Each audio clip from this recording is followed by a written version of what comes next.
Olá, muito boa tarde a você. Começa agora o Assembleia em Foco, primeira edição. O que foi destaque durante a semana no Palácio Manuel Beckmann. A Lema debate investimentos para o setor de cultura através da Lei Paulo Gustavo. Ex-prefeitos se reúnem no Parlamento Estadual para discutir o fortalecimento e suporte a ex-gestores municipais.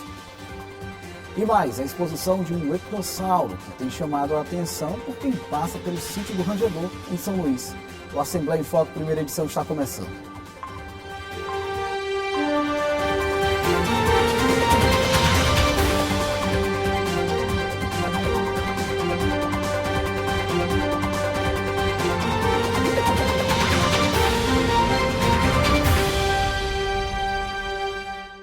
Semana encerrando e nós vamos conversar ao vivo com a repórter Márcia Carvalho, que tem um balanço dos últimos dias no Parlamento Maranhense. Muito boa tarde, Márcia. Olá, Ronald. Boa tarde a todos vocês que estão acompanhando o Assembleia em Foco, primeira edição. Sextou e eu vou tentar resumir o que foi uma semana de muito trabalho aqui na Assembleia Legislativa. E começou com uma reunião na Comissão de Constituição, Justiça e Cidadania, reunião que acontece todas as segundas-feiras a partir das 4h30 da tarde, onde os deputados apreciam os projetos de leis que são propostos pelos parlamentares e que são do interesse do Maranhão, do povo do Maranhão. Um deles, que foi aprovado pela Comissão de Constituição e Justiça, foi o que institui a política estadual de enfrentamento ao assédio sexual da mulher no âmbito de instituições de ensino superior do Maranhão. Um projeto muito importante de autoria do deputado Júnior França. Teve também uma solenidade lá no Palácio dos Leões, onde foi sancionado um projeto de lei de autoria da presidente Iracema Vale, deputada Iracema Vale, presidente da Assembleia Legislativa. Esse projeto foi sancionado pelo governador Carlos Brandão e essa lei vai garantir, vai obrigar, na verdade, os cartórios a comunicar à Defensoria Pública o nascimento de crianças sem a identificação paterna. Aí já é meio caminho andado para solucionar esse abandono paterno, algo que acontece muito aqui no Maranhão, no Brasil também. Teve também vários pronunciamentos, deputados. O deputado Wellington do Curso subiu à tribuna várias vezes para falar sobre as denúncias que recebeu de pacientes que estão hospitalizados no Socorrão 1, nos hospitais de São Luís, que estariam recebendo uma alimentação inadequada. Também fez denúncias da falta de infraestrutura no município de Barreirinhas e o vice-presidente, o deputado Rodrigo Lago, também foi para a tribuna solicitar revisão do censo 2022. Segundo ele, estaria prejudicando, os municípios maranhenses no que diz respeito aos recursos financeiros que eles recebem do governo federal. Daí teve também audiências públicas, uma delas muito importante, que é a que vai contribuir para a implementação da Lei Paulo Gustavo aqui no Maranhão, e teve a participação de deputados estaduais, também de pessoas ligadas à cadeia produtiva cultural do Estado. E hoje tem uma audiência pública, aliás, na verdade, um encontro de ex-prefeitos e ex-prefeitas do Maranhão, encontro esse que acontece ali no auditório Neiva Moreira, do Complexo de Comunicação da Assembleia Legislativa, e conta também com a presença, daqui a pouquinho, a partir das 4h30 da tarde, da presidente Iracema Vale. Talvez o governador Carlos Brandão também se faça presente nesse encontro muito importante. Volto contigo, Ronald. Ok, Márcia, muito obrigado. Olha, a Companhia de Saneamento do Maranhão informou que o abastecimento de água será interrompido neste sábado em São Luís. Segundo a CAEMA, alguns bairros serão afetados, entre eles Vila Embratel, Saviana, Jambeiro, Porto da Vovó, Vila Bacanga, Vila Isabel, Vila Dom Luís, Vila Cerâmica, Vila Palmeira e a Universidade Federal do Maranhão. Segundo a companhia, o restabelecimento será normalizado ainda no sábado, a partir das 6 horas da tarde. Autoridades, produtores e artistas locais participaram de uma audiência pública para debater sobre a implementação de políticas públicas voltadas para o setor cultural no Estado. O encontro aconteceu na Assembleia Legislativa e teve como pauta principal a Lei Paulo Gustavo. A audiência foi para discutir a aplicação das verbas destinadas à cultura por meio da Lei Paulo Gustavo, que foi sancionada no mês de maio pelo presidente Lula. O requerimento da audiência pública foi de autoria do deputado Zé Inácio. Os fazedores de cultura terão a oportunidade de conhecer e entender melhor a lei e como apresentar a proposta de tal forma que possa garantir ter o acesso a este recurso que está disponível para fomentar a cultura em todo o Brasil, e o Maranhão não pode ficar de fora deste recurso, que é um recurso importante para fortalecer a cultura no nosso estado. De forma virtual, o assessor do Ministério da Cultura, Binho Pernotto, participou da audiência pública e explicou que a lei é abrangente e atende a todos os segmentos culturais. É importante, primeira afirmação sobre a lei, dizer que ela é muito ampla e aberta para todas as áreas artísticas e culturais. Ela não tem um recorte de ser para um único segmento artístico e cultural. Pelo contrário, ela é uma lei muito generosa para ser para todas as áreas das manifestações culturais. Foram destinados ao Maranhão 146 milhões e 400 mil reais, sendo 81 milhões e 100 mil para o governo estadual e 65 milhões e 200 mil reais para os 217 municípios do Maranhão. A capital São Luís ficará com 9 milhões e 700 mil, Imperatriz 2 milhões e 100 mil reais, São José de Ribamar 1 milhão e 600 mil reais. Timon e Caxias vão receber 1,5 milhão cada. Precisamos ter um acompanhamento da destinação desse recurso, mas o mais importante, fiscalizar a aplicação desse recurso para que realmente ele possa ser transformado em cultura, em diversão, em melhorar a autoestima, a qualidade de vida da população que vai ser abrigada, que vai ser coberta por esses estímulos.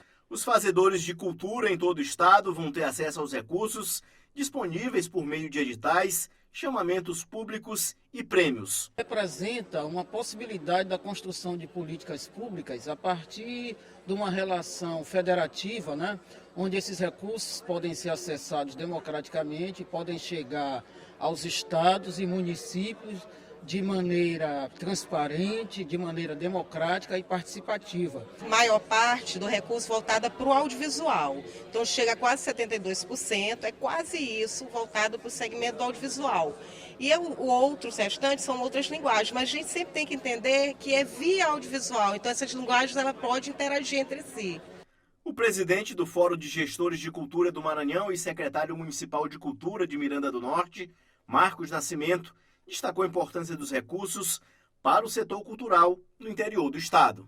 A Lei Paulo Gustavo ela é uma lei do audiovisual e ela vem sanar essa lacuna que nós temos de financiamento para a cultura, principalmente nos pequenos municípios, nos municípios fora da ilha de São Luís. A política cultural ela tem que chegar para todos, ela é para todos e todos têm que chegar. No próximo bloco você vai acompanhar detalhes sobre o encontro de ex-prefeitos e ex-prefeitas que está acontecendo na Assembleia Legislativa. Você vai ver ainda como o excesso de peso tem contribuído para complicações de saúde na população brasileira. A gente volta já.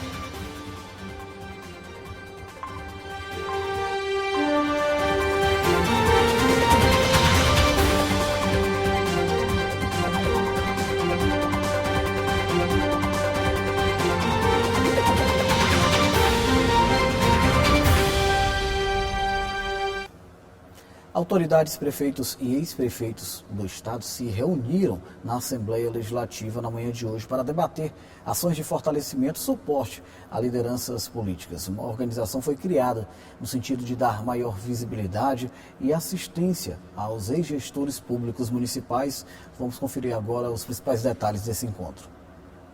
O encontro está sendo realizado no auditório Niva Moreira, na Assembleia Legislativa do Maranhão. Participaram autoridades, prefeitos e ex-prefeitos do estado. A UNEP é presidida no estado pelo ex-prefeito de Passo do Lumiar, Raimundo Filho, e tem como principal objetivo garantir suporte aos ex-gestores municipais e atuais gestores para atendimento às suas demandas após o exercício do mandato. Trazer para eles aqui uma oportunidade de ajudar na parte de consultoria jurídica, contábil, né? Ser a interlocução deles junto aos órgãos de controle do Estado, da União, e fazer esse trabalho junto com eles, né? Esse é o primeiro encontro da União Nacional dos Ex-Prefeitos e Prefeitos do Brasil, realizado no Estado. Na programação, palestras que irão facilitar o diálogo entre gestores e ex-gestores municipais. O ponto alto será a posse da nova diretoria estadual no Maranhão. Hoje nós vamos estar dando posse à nova diretoria, secção UNEP Maranhão, né? Então, mais tarde, o presidente que foi escolhido, que foi o Mário Bacelar, nós vamos dar posse para ele e toda a diretoria, né, que vai ser nomeada.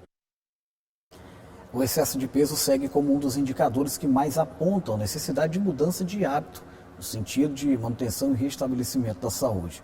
No Brasil, os dados relacionados à obesidade permanecem preocupantes. Segundo os especialistas, a principal causa da doença está no hábito alimentar. Um estudo da Universidade Federal de Pelotas, em parceria com a Organização Global de Saúde Pública Estratégia Vital, trouxe à tona uma realidade preocupante para o Brasil. Mais da metade da população do país está enfrentando problemas relacionados ao excesso de peso e obesidade. De acordo com os dados, são mais de 56% da população. O percentual aumenta para 68,5% na faixa etária entre 45 e 54 anos e 40,3% entre os mais jovens com 18 a 24 anos. Sabemos hoje que mais de 50% da população brasileira, e posso dizer mundial, ela está em níveis que nós consideramos de sobrepeso e de obesidade. Essa prevalência vem aumentando ao longo dos anos e a tendência é que em 2050, ou até menos, 2/3 da população mundial esteja acima do peso, ou seja, obesa. E, consequentemente, a obesidade, como ela é um componente da síndrome metabólica, ou seja, as causas que levam à obesidade são causas fisiopatológicas muito semelhantes das doenças cardiometabólicas, existe uma tendência muito grande ao aumento proporcional de casos de câncer, de doenças cardiovasculares, demência, doenças cerebrovasculares, diabetes, doenças esteatose hepática culminando com cirrose hepática e todas as doenças que nós chamamos de crônico-degenerativas. No caso da diabetes, segundo a pesquisa, 10,3% da população tem diagnóstico positivo. Os grupos mais afetados são pessoas com 65 anos ou mais, 26,2%, e as pessoas com até 8 anos de escolaridade, 15,7%. A alimentação errada é uma das principais causas do sobrepeso e obesidade. A obesidade hoje está relacionada a uma alimentação inadequada, então se você cortar o excesso dos alimentos que geram realmente o acúmulo do ganho de peso, nós estamos falando dos carboidratos refinados, das bebidas açucaradas, da ingestão alcoólica, do excesso de alimentos, comer sem fome, aquela pessoa que come o dia inteiro, aquele conceito super errado que eu devo comer de tantas e tantas horas, de 3 em 3 horas o tempo todo para manter o metabolismo ativo. Nós sabemos que todo o excesso de energia acumulado no corpo vira gordura corporal, porque o corpo armazena. Então, uma alimentação saudável, uma alimentação à base de proteínas essas que quanto mais magra melhor, associado a carboidratos não refinados principalmente. Esta fisiologista explica que o segredo está na alimentação simples e saudável. Os nossos avós comiam o quê? Os nossos avós comiam comida de verdade, eles comiam macaxeira, batata doce, eles comiam ovo, eles comiam a galinha caipira. Então, para que a gente consiga mudar esse cenário, facilitar o processo, diminuir o custo do que é fazer uma dieta da moda, vamos voltar ao que já deu certo antes, né? Uma comida que vá te trazer saúde, que vá nutrir teu corpo e principalmente, Márcia, as pessoas precisam entender que essa comida rápida de hoje faz o teu corpo ficar inflamado, e um corpo inflamado é um corpo que aumenta muito mais rápido o ganho de peso. Na maioria dos casos, perder peso e ter uma vida mais saudável é uma questão de escolha. Hoje um grande vilão para todo esse processo aí, todo esse número que nós temos, esses dados, não é só o que você come, mas o estilo de vida que você leva. Então o estilo de vida que você é muito estressado, dorme pouco e não se movimenta, isso já são causadores de aumentar a inflamação do teu corpo. E quanto mais inflamado, mais peso você ganha, mais dificuldade de perder você tem. Agora vamos falar com a Ananda Fontinelli. O assunto você já sabe, a previsão do tempo. Muito boa tarde, Ananda. O fim de semana está chegando. Quais as expectativas?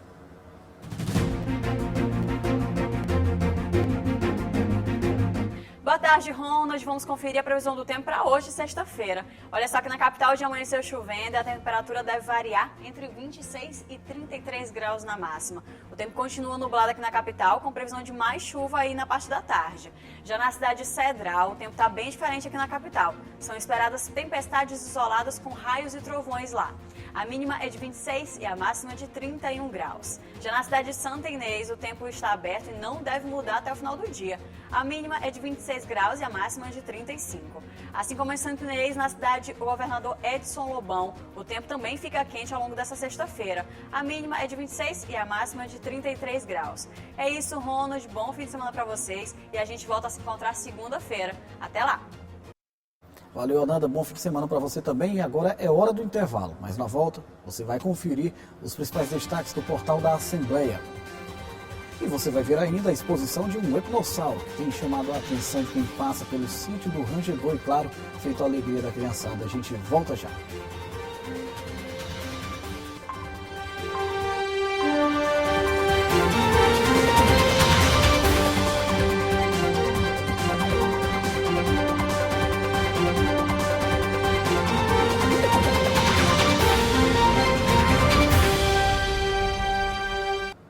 Estamos de volta e agora é hora da gente se conectar com as informações do site da Assembleia Legislativa. Josimar Melo tem todos os destaques para a gente. Fala para a gente, Josimar, muito boa tarde. Boa tarde, Ronald, e a todos que acompanham a Assembleia em Foco, primeira edição. Vamos aos destaques do portal da Assembleia para esta sexta-feira. Deputado Leandro Belo solicita reforço para a segurança pública em Timon. Em reunião na Secretaria de Segurança Pública, o parlamentar solicitou aumento do efetivo. Deputado Wellington do Curso pede retomada do programa Criança Feliz na Vila Nova e apresenta demandas de corretores de imóveis. E o deputado Rio do Amaral convida para a abertura da 53ª edição da tradicional Expo Imp em Imperatriz. Para acompanhar as reportagens completas, acesse nosso site al.ma.leg.br. Com você, Ronald. Obrigado, Josimar. Por falar em comunicação, reestreia hoje na grade de programação da TV Assembleia o MPTV, programa que traz as principais informações direto do Ministério Público. A Fabiola Mesquita tem informações sobre a novidade. Na reestreia do MPTV, você vai ver como foi a inauguração da nova sede do Ministério Público do Maranhão.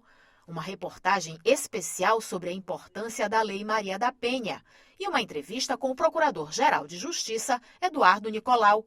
O MPTV vai ao ar hoje, às 4 da tarde, aqui na TV Assembleia, canal 9.2.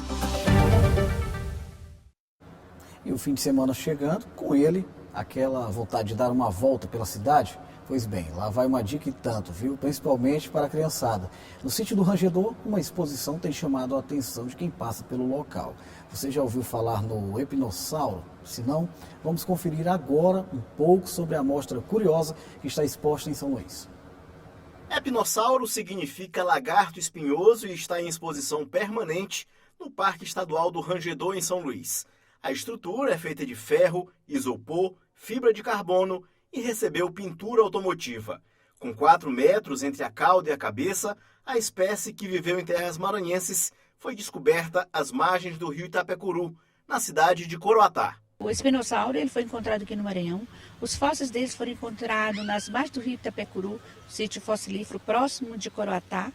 E ele foi muito importante. E essa peça, esses fósseis, eles vieram nos dar um respaldo assim para que esse dinossauro fosse construído, fosse fabricado, essa réplica várias parcerias com o governo do estado, né, o Centro Cultura Vale, a Universidade Federal do Maranhão e o Centro de Pesquisa de História Natural e Arqueologia do Maranhão, né, que foi o principal, onde é toda feita essa pesquisa dos sítios arqueológicos no Maranhão. Essa é uma primeira fase, então a gente vai sentar novamente com o Centro de Pesquisa, a Universidade e o Centro Cultura Vale para fazer novos dinossauros em tamanho real, né? Esse aqui é um dinossauro jovem em tamanho real, que possamos aqui colocar outros tipos, outras espécies que são encontradas nos sítios arqueológicos no Maranhão. A estrutura é a nova atração do Parque do Rangedor e nesse período de férias é uma boa pedida para a criançada. Carlos Guimarães levou o filho para conhecer o epinossauro. Está aguçando aqui o interesse, né, das crianças e dos adultos em relação aos dinossauros que viveram há milhares de anos aqui na Terra. E aqui no Maranhão também, né? Isso, aqui no Maranhão também. Eu gostei, acho que eu gostei por causa que eles fizeram o tamanho real do dinossauro, assim. E por causa que eles também fizeram cada detalhe certinho do dinossauro. Igual que tu vê nos teus livros? Eu não leio muito livro de dinossauro, mas eu tenho uns brinquedos que eu já sei alguns, entendeu? E parece muito mesmo? Como é que é? Parece. Apesar do tamanho, o epinossauro é uma réplica de um dinossauro jovem. Na fase adulta, poderia ter 8 metros de altura e chegar aos 17 metros da cabeça à cauda, e pesando mais de 10 toneladas. Olha, eu achei ele bem realista, é bem bonito, tanto que dá até pra ver a textura. É diferente, eu nunca tinha visto da última vez que eu vim aqui, eu acho que não tinha ainda. É bonito, é legal pra tirar foto. A professora Vanessa Arruda aproveitou as férias escolares dos filhos para conhecer o dinossauro. Nós estamos encantados, né? Porque é um dinossauro que fez parte do nosso estado. Hoje eu e minha família viemos para conhecer, trouxemos as crianças porque já gostam de dinossauro, né? Sabem os nomes de todos. E quando a gente falou que estava aqui em exposição, eles ficaram ansiosos para chegar o dia de nós trazermos. E aí, como nós estamos de férias, é uma atração a mais, né? Aqui no nosso estado. Legal, viu? Olha, o F1 fica por aqui. Reveja as nossas reportagens por meio do site al.ma.leg.br. Tenha uma ótima tarde, um excelente fim de semana e até segunda-feira.